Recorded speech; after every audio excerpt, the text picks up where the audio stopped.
گے لیکن تم اپنے اونٹ مانگنے آ گئے ہو۔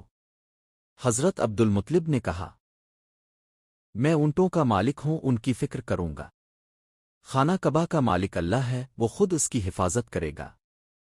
ابرہہ نے کہا، کوئی اللہ مجھے روک نہیں سکتا۔ حضرت عبدالمطلب اپنے اونٹ لے کر واپس مکہ آئے اور قریش سے کہا کہ شہر چھوڑ دو اور پہاڑوں پر پناہ لے لو، اللہ اپنے گھر کی حفاظت خود کرے گا۔ ابرہہ نے صبح ہوتے ہی اپنے لشکر کو حکم دیا کہ مکہ کی طرف بڑھو۔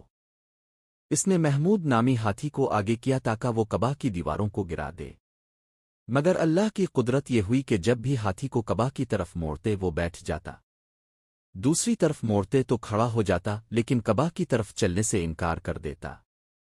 اسی وقت آسمان پر پرندوں کے جھنڈ نظر آنے لگے۔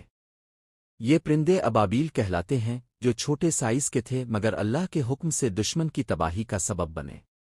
ہر پرندے کے پاس 3 کنکر تھے، ایک چونچ میں، 2 پنجوں میں۔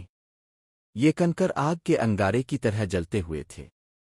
جب یہ پرندے ابرہہ کی فوج کے اوپر پہنچے تو انہوں نے ان کنکروں کو گرانا شروع کیا۔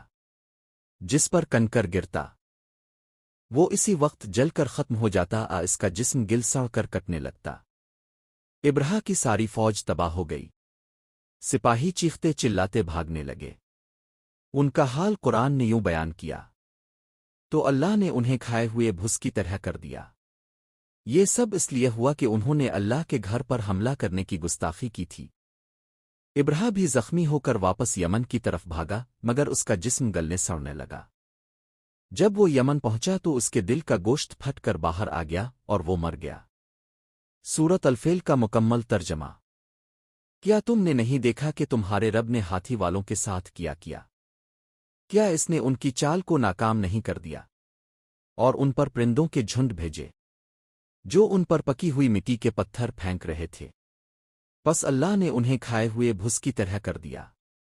اللہ اپنے گھر کی حفاظت خود کرتا ہے۔ تکبر اور ظلم کا انجام ہمیشہ تباہی ہوتا ہے۔ ایمان والوں کو اللہ پر مکمل بھروسہ ہونا چاہیے۔ معجزے اللہ کی قدرت کا اظہار ہیں، مگر اصل طاقت اللہ ہی کی ہے۔ یہ واقعہ عام الفیل کہلاتا ہے، یعنی ہاتھیوں والا سال۔ یہی وہ سال تھا جب رسول اللہ پیدا ہوئے۔ اللہ نے نبی آخر ازما کی پیدائش سے پہلے خانہ کعبہ کو دشمنوں سے پاک کر دیا۔